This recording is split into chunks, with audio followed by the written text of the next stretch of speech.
नाजरीन, रुपया पैसा में आपको खुशामदीद कहते हैं। मैं हूं अली नासिर।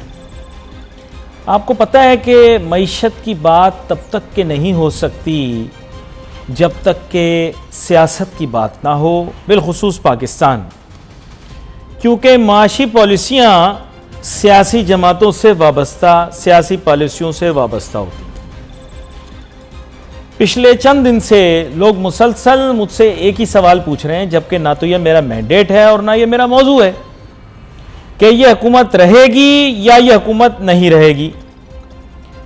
तो एक तो सनसनी वाला एलिमेंट है, जो लोग बोल रहे हैं कि जनाब बड़ी एक्साइटमेंट है और पारा चढ़ गया और जनाब सियासी माहौल बड़ा गर्मा गया है। और मेहमान भी हमारे प्रोग्राम में आए थे, आपको पता है चंद दिन पहले वो यही बात कर रहे थे कि जो सियासी चहल पहल है इसकी वजह से जो बेचैनी पैदा हो रही है, मईशत पर असरअंदाज हो रही है, सरमायाकाराना माहौल के ऊपर असरअंदाज हो रही है, तिजारती सनती माहौल पर असरअंदाज हो रही है। अब the most important question in your mind is, क्योंकि देखिए प्रोग्राम दुनिया में हर जगह देखा जा रहा है, तो लोग कह रहे हैं कि साहब वजीर आज़म इमरान खान साहब और पीटीआई की हुकूमत कितना अरसा चलेगी, या तरीके अदम एतमाद के नतीजे में क्या ये चली जाएगी। देखिए इसका सिर्फ एक जवाब है कि अगर इस्टेब्लिशमेंट चाहेगी तो फिर कल इमरान खान साहब और पीटीआई की हुकूमत नहीं रहेगी। ये सवाल का जवाब है, और वो पहले ये कह चुके हैं कि उनको इस चीज से बाहर रखा जाए। आगे समझ तो आप गए होंगे, गहरी बात की है मैंने। देखे मैं बात जो है ना बड़ी नपीतुली करता हूं, उनका ऑफिशियल बयान आ चुका है कि जी हमें इस मामले में ना लाएं, आप लोगों के अपने मामलात हैं। अगर इस्टेब्लिशमेंट न्यूट्रल रहती है तो वजीर आजम इमरान खान साहब कहीं नहीं जा रहे, पीटीआई कहीं नहीं जा रहे। हाँ, अगर जैसे मैंने बताया कि कोई और चीज़ होती है और इनको हटाने के सिलसिले के अंदर तमाम इदारे सेम पेज पर आ जाते हैं, फिर ये हट जाएंगे।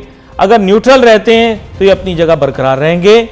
तहम यहां पर एक बड़ा सेंसिटिव मामला है। अगर वजीर आजम इमरान खान साहब आज पेट्रोल बढ़ाने की समरी अप्रूव कर देते हैं, पेट्रोल की कीमत बढ़ाने की समरी, तो हुकूमत बे इंतहा गैर मकबूल हो जाएगी। और आप ऐसे समझें कि ये खुद अपने लिए एक मुसीबत पैदा कर लेंगे। इसे अंग्रेजी में कहते हैं shooting one self in the foot. ये अपने पैर पर खुद कुल्हाड़ी मार लेंगे अगर इन्होंने पेट्रोल मसनूआत की कीमत आज शाम को बढ़ा दी। और ये बढ़ाएंगे, ये मैं आपको बता दूं। ये कहेंगे हमारी मजबूरी है वगैरह वगैरह, ये वो। मुझे याद है आज भी मैं क्लिपें देखता हूं पीटीवी की, उसमें इस तरह जुल्फिकार अली भुट्टो साहब बैठे हुए थे, जब उनकी हुकूमत जाने वाली थी वो पीटीवी पे ऐसे बैठे हुए थे, ठीक है, ऐसे बैठे हुए थे, नहीं बैठे हुए, इसी तरह बैठे हुए थे, और वो कुर्सी को उन्होंने ऐसे थामा हुआ था और वो ये बताना चाह रहे थे कि वो उनकी कुर्सी कितनी ज्यादा मजबूत है। आप चाहें तो निकाल लें, आर्काइव्स में आपको पीटीवी के मिल जाएंगे। फिर उसके बाद आपको पता है क्या हुआ। तो आपको यह अंडरस्टैंड करना है कि सबसे पहली प्रायोरिटी, अगर आप अवाम में मकबूल होंगे तो फिर आपको कोई नहीं छेड़ेगा। लेकिन अगर आप माशी पॉलिसियां ऐसी बनाएंगे जिसमें आप अवाम में गैर मकबूल हो जाएंगे, तो फिर कितने ही सेम पेज हों, कितने ही इदारे मिल जाएं, आपके लिए मुश्किल हो जाएगा। तो फोकस करें पीपल पर, पीपल प्रॉब्लम्स पर, इकोनॉमी पर, मसाइल का हल निकलेगा। ब्रेक के बाद वापस आएंगे। फिर ये पेट्रोलियम मसनूआत की कीमतों में इजाफा, बैनुल अक़वामी कीमतों के अंदर यूक्रेन और रशिया के दरमियान, देखिए फटा कहां हो रहा है, यूक्रेन और रशिया के दरमियान, और पेट्रोल की मसनूआत की कीमतें पाकिस्तान में बढ़ जाएंगी। Let's take a short break.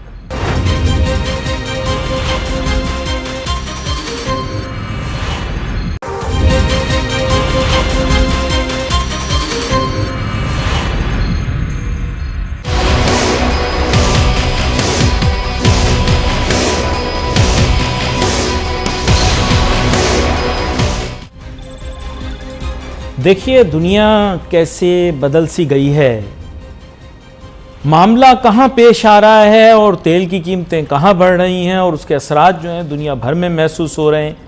आप जानते होंगे कि यूक्रेन, जो कि एक बड़ी, मैं कहूँगा बड़ी वेल्दी, बड़ी अमीर, बड़ी खुशहाल एक रियासत है, मुल्क है, जो पहले सोवियत यूनियन का हिस्सा हुआ करता था। अब वहाँ बॉर्डर पर कशीदगी है और ऐसा वेस्ट ऐसा महसूस कर रही है कि रशिया यूक्रेन पर हमला करने वाला है, जिसकी वजह से तेल की कीमतों में इजाफे की जो है वो गुंजाइश भी पैदा हो रही है और इंदिया और ज़्यादा दिया जा रहा है। मेरे साथ बहुत ही अहम मेहमान शामिल गुफ्तगू होंगे, जनाब शमसुल इस्लाम साबिक नायब सदर KCCI, और इनसे जानने की कोशिश करते हैं कि बैनुल अक़वामी सतह के ऊपर जो है वो तेल की कीमतों में इजाफा, क्या इसकी बुनियादी वजह सिर्फ़ और सिर्फ यूक्रेन में कशीदगी, वेस्ट और रूस के दरमियान कशीदगी, या और भी कुछ है? जी शमसुल इस्लाम साहब, वेलकम करते हैं, अपना तज्जिया पेश करें। शुक्रिया अली साहब।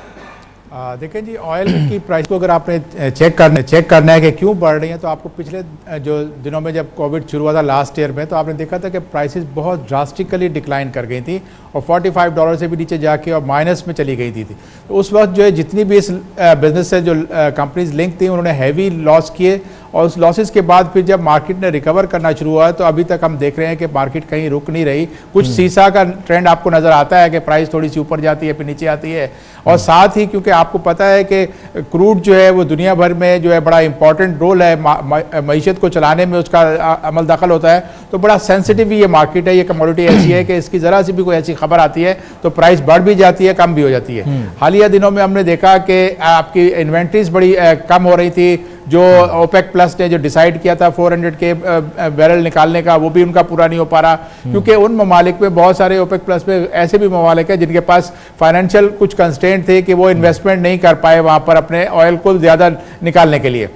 तो एक तरफ से आपकी ऑयल का शॉर्टेजेस हैं, और दूसरा जो आपके पास आया है वो यूक्रेन और रशिया का जो कन्फ्लिक्ट आया है, क्योंकि आपको पता है कि रशिया एक मेजर एक्सपोर्टर है एनर्जी का, क्रूड ऑयल का, गैस का, और इसके अलावा जो है यूक्रेन में भी आपके जो कमोडिटीज़ होती हैं। तो ये सारी चीज़ें देख के मार्केट में एकदम से जो है उसका प्राइस को एस्केलेट होना शुरू हो गया। जैसे जैसे कन्फ्लिक्ट एस्केलेट किया है वैसे वैसे प्राइस एस्केलेट कर गई है। लेकिन मेरा जो ओपिनियन है, जो मैं देखता हूँ, मेरे नज़र में ऐसा लग रहा है कि ये जंग जैसे हालात नहीं बनेंगे, क्योंकि दुनिया कोविड के बाद जिस हालत में गई, इकोनॉमी जिस तरह से ब्लीड तबाह बर्बाद हुई इकोनॉमीज, उसके बाद अब शायद ही कोई बेवकूफ़ मुल्क होगा जो जंग का सोचेगा इस सिनेरियो में, क्योंकि इस वक्त दुनिया की इकोनॉमी वापस रिबाउंड कर रही है। कंट्रीज अपनी इकोनॉमीज को बहाल करने में लगे हैं, और उसके रिजल्ट में अगर ऐसी कोई जंग हो गई, और जंग होते ही आपको पता है कि अमेरिका ने साफ कह दिया है कि जब हम इन पे सैंक्शंस लगाएंगे, तो ये सैंक्शंस लगा के फिर रशिया की इकोनॉमी भी इतनी अच्छी नहीं रही कोविड के दौरान, और वहां पर भी बहुत बुरे हालात हैं। यूक्रेन में भी है, इसी तरह से वेस्ट में अगर आप देखें तो वहां पे ऑलरेडी बरतानिया ने जब अपने शहरियों को कह दिया कि साहब आप इनखला कर लो, अमेरिका की तरफ से भी तकरीबन यही खबर आई, तो फिर दुनिया में तो एक हिजानी सी कैफियत यानी पैनिक क्रिएट होगा ना, क्योंकि तमाम लोग कंफ्यूज होंगे कि भाई अपने शहरियों को क्यों निकाल रहे हैं या निकालने का सोच रहे हैं। तो ये एक सवालिया निशान हो जाता है ना, ऐसे ही तो ये काम नहीं होते, जाहिर बात है। तो उनको अगर शक भी है तो शक की बुनियाद पर भी तेल की कीमतें तो बढ़ेंगी ना, क्या कहते हैं आप? कि ये प्रायर एक्शंस होते हैं कि कोई भी हालात, कोई भी अगर प्रेशर्स डालना है किसी के ऊपर, एक तरफ से वेस्ट चाह रहा है कि रशिया से कोई अपनी बातें मनवाने के लिए एनर्जी की सप्लाई, LNG की, रशिया जो है उनको बढ़ा नहीं रहा। तो दुनिया में जो सबसे बड़ा इस वक्त इशू यही है कि एनर्जी की शॉर्टेज आ रही है, और जहां जहां पे एनर्जी की शॉर्टेज आ रही है तो एक्सट्रीम हद पे ये जंग जैसी सिचुएशन नहीं पैदा होगी। हाँ, हालात जो है कुछ आगे बिगड़ेंगे, लेकिन उसके बाद ये मामूल पे आ सकते हैं। और फिलहाल जो प्राइसेस का जो बढ़ना है वो कम नहीं होगा, क्योंकि उसकी जो मजबूत वजह ये है वो ये कि आपके पास उसकी इन्वेंट्रीज बड़ी शॉर्टेज है क्रूड की, और मार्केट में डिमांड बढ़ रही है। अभी चाइना बंद था चाइनीज न्यू ईयर के लिए, वो भी खुल गया है। फिर उसके बाद इंडिया बड़ी मार्केट है, चाइना है, और दूसरे ममालिक हैं जो बड़ी इंपोर्ट करते हैं। तो उन सब की अब डिमांड बढ़ेगी, लेकिन वहाँ पे सप्लाई शॉर्ट होने की वजह से प्राइसेस बढ़ने का पूरा अंदेशा है। और मैं देख रहा हूँ कि 95-96 को हिट करके ये वापस नीचे आया, लेकिन उसके बावजूद इसमें जो है इतनी ज़्यादा ड्रास्टिक डिक्लाइन नहीं आ रहा है। इसका मतलब ये है कि प्राइसेस और बढ़ेगी, और इस साल में जो मैं ऑन सेफर साइड देख रहा हूं कि ये 100 प्लस तो टच कर जाएगा, और नेक्स्ट ईयर भी ऑन हाई साइड पे रहेगा, और 122-125 पे जाएगा क्रूड। तो उस सिनेरियो में पाकिस्तान जैसे मुल्क के लिए जो है मुश्किलात बढ़ जाएंगी, क्योंकि हमने तो बजट ही काफ़ी कम प्राइस पे बनाए थे, और हमारे पास जो ज़रा सा इसकी ऑयल पेमेंट का जो प्राइस बढ़ती है, $5 अगर बढ़ती है तो $1 अरब का आपका इंपोर्ट बिल का फ़र्क पड़ जाता है। पिछले साल आपका 45 पे इंपोर्ट हो रही थी, आज अगर आपकी ऑन एवरेज 88-89 पे चला गया है, तो फिर आपका बैलेंस जो है वो आउट होना है, बैलेंस ऑफ पेमेंट का इशू बन जाएगा। आपकी ऑलरेडी। तो शमसुल इस्लाम खान साहब, मैं एक आपके सामने एक तजवीज़ भी पेश करता हूं कि जब तेल की कीमतें बैनुल अक़वामी सतह पर बढ़ेंगी तो जहानत तो इस चीज़ में है कि पाकिस्तान अपनी ऑयल कंजम्पशन को नीचे लाए। अब ऐसा तो हो नहीं सकता कि यकदम अपनी जो है वो ऑयल कंजम्पशन को कम कर ले। इसका एक ही सोल्यूशन है कि पाकिस्तान फ्यूल एफिशिएंट गाड़ियां, क्योंकि traffic is one of the, यानी road transport is one of the biggest consumers of petroleum products, not natural gas but petroleum products की सबसे बड़ा कंज्यूमर जो है वो पाकिस्तान में। आप उसको बेहतर इस्लाह कर सकेंगे अगर नहीं है इस तरह तो, लेकिन यह है कि वो आपका रोड ट्रांसपोर्ट है। तो रोड ट्रांसपोर्ट में जितनी ज्यादा फ्यूल एफिशिएंट गाड़ियां आपके पास होंगी, जितनी ज्यादा ब्रांड न्यू हाइब्रिड गाड़ियां आपके पास होंगी, जितनी ज्यादा लेटेस्ट गाड़ियां आपके पास होंगी, तो आपकी ऑयल कंजम्पशन कम होगी। आपके ख्याल से क्या हुकूमत को फौरन पॉलिसी मुरव्वज नहीं करनी चाहिए कि ये जो गाड़ियां हाई ऑक्टेन वाली चाइना से मंगवा रहे हैं, तो ये मंगवाने के बजाय, कुछ लोगों को खुश करने के बजाय जो है हाइब्रिड गाड़ियां जापान से इंपोर्ट की इजाजत दें जीरो ड्यूटी के ऊपर, ताकि आपकी ऑयल कंजम्पशन कम हो, और अपनी गाड़ियां उठाएं, आप जैसे ताजरों के हवाले करें, आप अफ्रीका की मार्केटों में बेच देंगे गाड़ियां, आप 2 महीने में खपा देंगे हमारी गाड़ियां। सही बोल रहा हूं मैं, जो हमारी यहां पर है सेकंड हैंड। देखिए जी, इस वक्त सोल्यूशन, स्मार्ट सोल्यूशन की जरूरत है, और हुकूमत ने लास्ट ईयर जब प्राइसेस बहुत नीचे गई थी तो उस वक्त भी एफिशिएंटली प्ले नहीं किया, और उन्होंने सारा जो उसका बेनिफिट था वो आवाम को पास ऑन कर दिया और प्राइसेस को मुसलसल कम करते गए, जिसके नतीजे में आपने देखा कि फ्यूल की कंजम्पशन बढ़ गई, हमारे यहाँ इंपोर्ट्स उसकी बढ़ना शुरू हो गई, यहाँ तक कि भी हमने उसको पॉजिटिव तौर पे लिया गया कि हमारा जो है गाड़ियों का जो पेट्रोल का कंजम्पशन है वो बढ़ा है, और आप यहाँ से टूरिज्म बढ़ गया। ये सारी चीज़ें ली, हमें ये चाहिए था कि उस वक्त भी आपकी प्राइस को नहीं बढ़ाना चाहिए था, और अब जब आप जो इस सिचुएशन में है तो इसमें ऑयल की जो कंजम्पशन है उसको कम करना होगा, हमें स्मार्टली प्ले करना है। पाकिस्तान में मैं एक आपसे सवाल पूछता हूं, आप इस शोबे से ताल्लुक भी रखते हैं, बड़ी गहरा आपका ताल्लुक है सर। ये जो ट्राले हैं और बड़े बड़े कंटेनर इधर से उधर जाते हैं, और तेल बरदार जो ट्रक हैं वो जाते हैं, इनकी तो ऑयल कंजम्पशन बहुत ज्यादा होती है। इनको तो लेटेस्ट और ब्रांड न्यू नहीं होना चाहिए, और इनके अंदर बेहतरीन टेक्नोलॉजी नहीं होनी चाहिए। कितने घटिया ट्रक और ट्राले और ये सब ट्रांसपोर्ट हमारी सड़कों पे चलती है, इतना धुआं निकलता है काला काला, इनको बदलने की पहले से ही है। वैसे ही पूछ रहा हूं।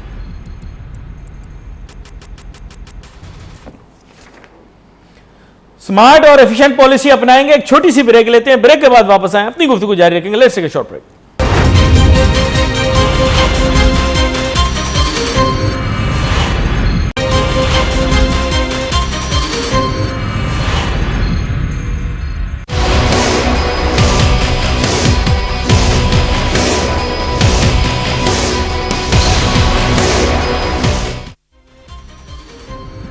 नाज़रीन, welcome back after the break. देखिए, फितरी बात, जो एक कुदरती, मैं एक बात आपको बता रहा हूँ, बात यह कि हम हर काम बहैसियत एक कौम, एक मुल्क उल्टा करने पे तुल गए हैं। देखिए, गाड़ी चलेगी, वो गाड़ी फिक्स्ड कॉस्ट हो गई, वेरिएबल कॉस्ट हो गई, उसकी फ्यूल, उसकी मेंटेनेंस एटसेट्रा एटसेट्रा, ठीक है। तो फ्यूल जो है उसकी कंजम्पशन बहुत ज़्यादा है, ख़ास तौर पे फ्रेट ट्रांसपोर्ट यानी सामान या माल बरदार जो गाड़ियाँ उन पे।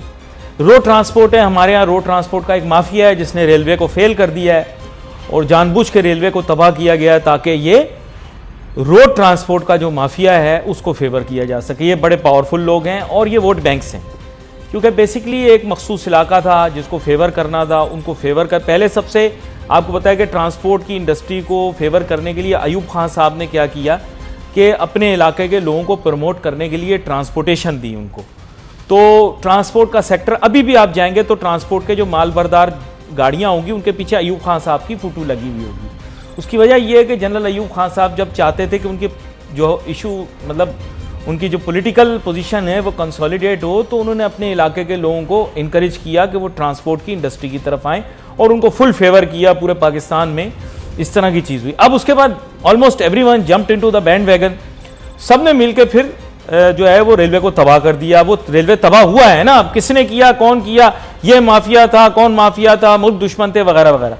अब फ्रेट ट्रांसपोर्ट जब आप करेंगे तो it will cost you a lot when it comes to variable cost. Shamsul Islam Khan साहब मेरे साथ मौजूद हैं। शम साहब, देखें, हमें अंडरस्टैंड करना है कि ये जो रोड ट्रांसपोर्ट है, वैसे मुल्क ममालिक में इतना ज़्यादा नहीं होता है।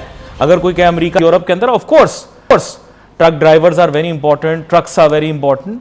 पर ये हमने कभी असेसमेंट की है पाकिस्तान में, कोई इसके मामले में असेसमेंट हुई है कि कितना फ्यूल फ्रेट ट्रांसपोर्ट की तरफ जाता है, फ्रेट रोड ट्रांसपोर्ट की तरफ जाता है, और कितना फ्यूल जो है वो सिटी ट्रांसपोर्ट के अंदर यूज होता है? मैंने आज तक कोई स्टैटिस्टिक्स पढ़े नहीं, नंबर 1। नंबर 2, इसमें एफिशिएंसी लाकर कितना फायदा लाया जा सकता है, इस बारे में 2 टके का काम इस मुल्क के अंदर नहीं हुआ, और पूरा दिन हम लोग पेट्रोल की कीमतों पर बात करते हैं।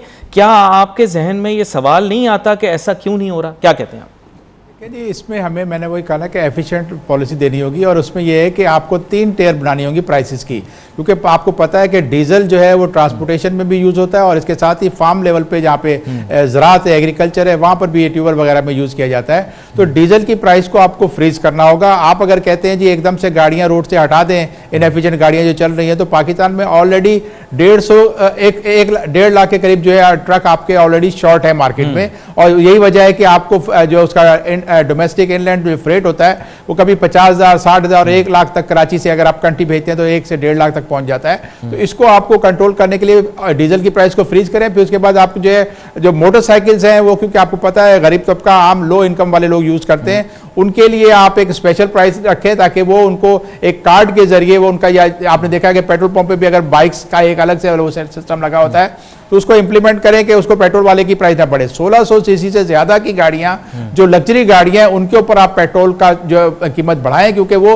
अमीर तबका यूज कर रहा है। अगर वो करोड़, 1.5 करोड़, 2 करोड़ की गाड़ी चला रहा है तो उसको पेट्रोल की प्राइस ज्यादा देनी चाहिए। ऐसा नहीं हो, क्योंकि पाकिस्तान में सब्सिडी जब दी जाती है तो वो अनटारगेटेड सब्सिडी जाती है, और ये होता है कि रिच भी उसको इंजॉय करता है और जो पुअर मासेस का जो हिस्सा होता है वो भी उनको ले जाता है। तो आपको इस 3 टियर प्राइसेस में आपको एक रिलीफ भी दे सकते हैं, आपका एक आम मासेस की तरफ से रिएक्शन भी नहीं आएगा। फिर आपकी जो इन्फ्लेशन बढ़ता है वो इसी वजह से बढ़ता है कि जब डीजल की प्राइस बढ़ती है, ट्रांसपोर्टेशन कॉस्ट बढ़ती है, तो उससे आप उसको फ्रीज जब कर दोगे तो वो आपका नहीं बढ़ेगा। साथ ही आपको ट्रेन के जो है फ्रेट की ट्रेन, हम कई सालों से, मैं 2006 से ये कह रहा हूं कि आप इसको ज्यादा से ज्यादा करें, और इंडिया में हमारे उसमें जो है काफी ज्यादा उसको यूज किया जाता है। पाकिस्तान में कुछ चली है लेकिन ना होने के बराबर है। आज भी जो है ट्रांसपोर्ट माफिया जो है वो मोनोपोली एंजॉय कर रहा है ट्रांसपोर्ट की, अप कंट्री गुड्स आने जाने की, तो इसको आपको सही करना पड़ेगा। इसके अलावा आपको जो है ना एक प्राइस जो मैकेनिज्म आपने बनाया हुआ है कि हर 15 दिन के बाद आप प्राइस चेंज करते हो, वो अब हमको चेंज करना पड़ेगा। दुनिया में ये देखने में आया है कि वहां पर डेली बेसिस पे प्राइसेस चेंज होती है, क्योंकि ऑयल की प्राइस आपकी रियल टाइम चेंज हो रही है, तो आपका exchange rate real time change हो रहा है। तो ये जब आप माउंट अप कर लेते हो, उसको बढ़ा देते हो, तो एकदम से 5-10 रुपए का फर्क जो है वो एक आम आदमी की बोझ पे, और क्या मिडिल जो मुतवस्सित तबके के लोग हैं उनको भी बोझ महसूस होता है। जब आप पैसों में प्राइस को चेंज करोगे तो ये जो फर्क आता है एकदम से महसूस होता है वो नहीं होगा। एक एफिशिएंट सिस्टम बन जाएगा। ओएमसीज यहाँ पे आपने ऑलरेडी रखी हुई हैं। आप एक अपनी ऐसी पॉलिसी लेके बैठे हो कि रिफाइनरी आपने 8-9 से ज्यादा बढ़ने नहीं दी, हालांकि क्रूड जो है वो रिफाइनरीज इंपोर्ट करती है, और ओएमसीज जो है वो आपका रिफाइंड प्रोडक्ट लेकर आ रही हैं, तो इसी वजह से आपका बिल बहुत ज्यादा बढ़ जाता है। फिर आपको पाकिस्तान में, मैं आपसे गुजारिश करता हूं, एक गुजारिश करता हूं आपके तवज्जुह से, वजीर आजम इमरान खान साहब से गुजारिश करता हूं कि सर ये कई गाड़ियां आती हैं, कई नाम होता है, के गाड़ियां भी कहते हैं इनको, कई गाड़ियां होती हैं, ये बेसिकली ये जापान के अंदर बनती हैं। जापान के वजीर आजम से मैं दरख्वास्त करता हूं, पाकिस्तान के वजीर आजम से मैं दरख्वास्त करता हूं कि आप ईवी और फ्यूल एफिशिएंट गाड़ियां पाकिस्तान के लिए बनाइए, जापान के वजीर आजम साहब से और पाकिस्तान के वजीर आजम से बात करते हुए कि आप लोग आपस में वेंचर करें, ये चाइना वैना को छोड़ें, ये अपना एक नंबर काम करो, जापान से बात करें, जापान से आप ये गाड़ियां मंगवाएं। मैं आपको बता रहा हूं आपको बहुत फायदा होगा। एक तो वहां इंडस्ट्री फल फूल रही, पहले से ही वो इस चीज के स्पेशलिस्ट हैं, और उन्होंने इन गाड़ियों के अंदर ये फैसिलिटी रखी हुई है कि ये माल बरदार भी बन सकती हैं, कैरी भी बन सकती हैं, और ये आपके आम इस्तेमाल में भी गाड़ी रह सकती है। ये वही 660 सीसी गाड़ियां हैं शमसुल इस्लाम खान साहब, जो आप पाकिस्तान में दौड़ते हुए सड़क के ऊपर देखते हैं। ये ज़्यादा फ्यूल एफिशिएंट होती हैं। हमारी गाड़ियां जितनी हैं, ये पाकिस्तान के अंदर जो असम्बल हो रही हैं, इनकी क्वालिटी के मुतालिक मैं अपने मुंह से कुछ नहीं कहना चाह रहा, ये इनका म्यार खुद बताता है कि ये क्या है। खैर, मैं इस बारे में नहीं कहूँगा ज़्यादा, लोग मुझसे नाराज़ हो जाएंगे, मैं सबको नाराज़ नहीं करना। शम्स साहब, मैं आपके तवज्जुह से गुजारिश करता हूँ वज़ीर आज़म इमरान खान साहब और जापान के वज़ीर आज़म साहब से कि मुश्तरका तौर पर पाकिस्तान के लिए एक गाड़ी बनाई जाए जो कि पूरे पाकिस्तान के अंदर आम चले, और ये छोटी गाड़ी हो, इलेक्ट्रिक व्हीकल हो, एनवायरनमेंट फ्रेंडली हो, और बेहतरीन किस्म की हाइब्रिड टेक्नोलॉजी हो। क्या कहते हैं आप शम्स साहब? बिल्कुल जी, इलेक्ट्रिक व्हीकल्स का जो है अब दौर शुरू हो गया है और आप पे जो इंपोर्ट्स आपने करनी है, जो है गाड़ियां जो ज़्यादा फ्यूल कंजम्पशन करती हैं उनको तो आपको डिस्करेज करना पड़ेगा। और साथ आपको जो है यहाँ पे प्रमोशन, जो आपकी जो कंपनियां जो यहाँ पे असेंबल करती हैं, बल्कि मैन्युफैक्चरिंग होनी चाहिए। इतने सालों से तो यहाँ गाड़ियाँ सिर्फ असेंबल ही हो रही हैं, जिसकी वजह से आपका इंपोर्ट बिल भी बढ़ जाता है। और फिर वो डोमेस्टिक मार्केट में जो है ट्रैफिक जैम की आपको पता है कि अंदाज़ा है कि आप एक सिर्फ कराची शहर में जो ट्रैफिक जैम होता है को 1 अरब से ज़्यादा का फ्यूल आप गाड़ियाँ खड़ी खड़ी बंद कर देते हो। तो ये आपको ट्रैफिक जैम्स को भी सही करना पड़ेगा और आपने सिस्टम को इंप्रूव करेंगे तभी जाके आप जो है आपका जो क्रूड का जो बिल है, ऑयल का बिल है, ये कम हो सकेगा। तभी आपकी महंगाई के जो है असरात जो है वो कम से कम होंगे आम लोगों का तक। लेकिन आप जो है अभी तक पता नहीं कोई वेस्टेड इंटरेस्ट होता है, कुछ ब्यूरोक्रेसी में जो लोग बैठे हैं वो इन चीज़ों को देखते क्यों नहीं है। नहीं तो ये चिंची की जगह, चिंची जो चल रही है कराची में, ये चिंची की जगह आप इलेक्ट्रिक बग्गी क्यों नहीं ला सकते? जैसे गोल्फ कार्ट होती है, उसमें आप सोलर पैनल लगाएं और बैटरी लगाएं और वो चलाएं। जरूरी है कि ये चिंची चलानी है आपने कराची के अंदर? मुझे ये समझ में नहीं आई अभी तक। जब ये टेक्नोलॉजी आ चुकी है, थाईलैंड में भी अप्लाई हो चुकी है इलेक्ट्रिक वाली, और आपके यहाँ पूरा साल धूप पड़ती है, इतनी धूप पड़ती है, तो आप इसको यूज करें, सोलर सेल लगाएं और बैटरी चार्ज करें मुफ्त के अंदर, यही टुक टुक टाइप चीज चलाएं यहाँ पे। बग्गी क्या कहते हैं आप? देखिए, इसका जो है सोल्यूशन यही होगा कि आपको जो है इसकी असेंबलिंग, इसकी मैन्युफैक्चरिंग यहाँ पे सस्ती करनी पड़ेगी ताकि लोग उसको जो है ज़्यादा से ज़्यादा लगाएं और उसकी कॉस्ट ना बढ़े। अगर आज आप कोई गाड़ी लेने जाते हैं इलेक्ट्रिक व्हीकल और वो उसकी प्राइस बहुत ज़्यादा होगी तो आदमी अपना बजट देखता है, इस हिसाब से फिर वो सस्ती गाड़ी ले आता है। तो वो ये नहीं देखता कि कितना कंजम्पशन होगी। अब चिंकी की जो है ये तो आपके लोगों के साथ ज्यादती है कि यहाँ पे उसको ट्रांसपोर्ट का आपने एक जरिया दिया है। पंजाब में अगर आप देखें तो कराची में देखें, हर जगह ये आ गया है। इसको भी सही करना पड़ेगा और आपको जो स्मार्ट ट्रांसपोर्ट एक पॉलिसी दें ताकि लोग इसमें इन्वेस्टमेंट लेकर आए। जो पुराना माफिया, ट्रांसपोर्ट माफिया ने जो इन्वेस्टमेंट की हुई है, जो 1960 के मॉडल को 2022 का मॉडल बना के गाड़ियां रोड पे चला रहा है, उसको आप साइडलाइन करें। फिटनेस टेस्ट किसी जमाने में हुआ करता था, आज लगता है ट्रैफिक पुलिस के पास उसका भी कोई वक्त नहीं है कि उसको चेक कराएं। ये सारी आपको करनी होंगी। और सुनने में तो ये भी आया है कि बहुत से लोगों की गाड़ियां अपनी खुद रोड पे चल रही होती है तो उधर तो हाथ हल्का रखा जाता है। तो आपको बेहतर, जब तक आप इस सिस्टम को यूनिफॉर्म बेसिस पे और उसको स्मार्ट उस पर लेके एफिशिएंट सिस्टम नहीं करेंगे तो आपके पास प्रॉब्लम खड़ी रहेंगी। पुलिस वालों ने इतना तंग किया बस वालों को कि बस वालों ने अपनी बसें को ट्रैफिक पुलिस वालों को दे दी। बोले यार आप रखो, आप ही चलाओ, खुद ही करो सिस्टम। इतना तंग किया ना, वहां पता है महीने का आखिर आ रहा होता है, ऊपर से आर्डर होते हैं यार टारगेट पूरा करो, फिर आप देखें एकदम पुलिस सड़कों पे आ जाती है। अब देखें इतनी मजे की बात है कि एक जमाने में, ये मैं वैसे ही शम्स साहब आपसे जिक्र कर रहा हूँ, शहर के हालात बड़े खराब थे, तो वो क्या होता था कि सिक्योरिटी नाके हर जगह, पुलिस खड़ी हुई, आईडी कार्ड चेक करी। इतवार के दिन जो था पुलिस वैसे ही छुट्टी करती थी। तो मैं जहन में सोचता था कि यार दहशतगर्द भी क्या इतवार के दिन छुट्टी करते हैं इनके साथ ही, जो ये भी इतवार के दिन छुट्टी कर लेते हैं। खैर अब मैं क्या बोलूं सब बोल दूंगा, आज तो फंस जाऊंगा कि अंदर की कहानी क्या है। शम्स साहब, मुख्तसर आपसे जानना चाहूंगा सर, पेट्रोलियम मसनूआत की जब कीमतें बढ़ती हैं तो आप कमोडिटीज़ के मामले में भी जानते हैं चीज़ों को, कमोडिटीज़ सब कनेक्टेड होती हैं, क्या खाने पीने की अशिया भी महंगी हो जाएंगी? जी बिल्कुल, देखें आप जो जहाँ कन्फ्लिक्ट ये चल रहा है, यूक्रेन बहुत बड़ा एक्सपोर्टर है, वीट एक्सपोर्ट करता है, चिकपीस है और बहुत सारी चीज़ें ग्रेन्स की, तो प्राइसेस एकदम से उसके ऊपर जो है फ़र्क पड़ेगा। इंटरनेशनल प्राइसेस बढ़ेंगी तो लोकल पाकिस्तान में ऑलरेडी जो है इनवर्ट जो हमारा सी फ्रेट है वो काफ़ी हाई हो चुका है। आपका सी फ्रेट मल्टीप्लाई हो गया, जो $500 का था वो जाके कोई $5000 तक चला गया है। तो आपकी जो कॉस्ट है, लैंडेड कॉस्ट, वो भी बढ़ जाएगी। फिर यहाँ पर जब देखते हैं कि पेट्रोल की प्राइसेस बढ़ गई तो किराए बढ़ गए, और बल्कि उसे अगर किराए नहीं भी बढ़े होते तो जो हमारे जो लोग हैं वो कीमतें खुद ब खुद बढ़ा देते हैं। तो पाकिस्तान इस वक्त जो है कोई 2 साल से ज़्यादा की जो कीमतें जो थी महंगी वो तो हो चुकी, और अब इस वक्त जो लग रहा है, क्योंकि आगे अप्रैल से आपका रमज़ान शुरू हो जाएगा और उसकी बाइंग और उसकी सारी होर्डिंग वाले लोग माफिया अभी से शुरू हो गए कि हर चीज़ जमा करना शुरू कर दी है, तो महंगाई आगे और बढ़ सकती है। फरवरी में आपका जो है इन्फ्लेशन के नंबर्स भी आपको जनवरी के मुकाबले में ज़्यादा नजर आएंगे। आप कर रहे हैं, लेकिन मेरे पास वक्त बड़ा महदूद है। आगे आने वाले दिनों के अंदर दोबारा से आपसे गुफ्तगू करेंगे इस सिलसिले में। Messages on Facebook, Ali Nasir हमारी टीम को।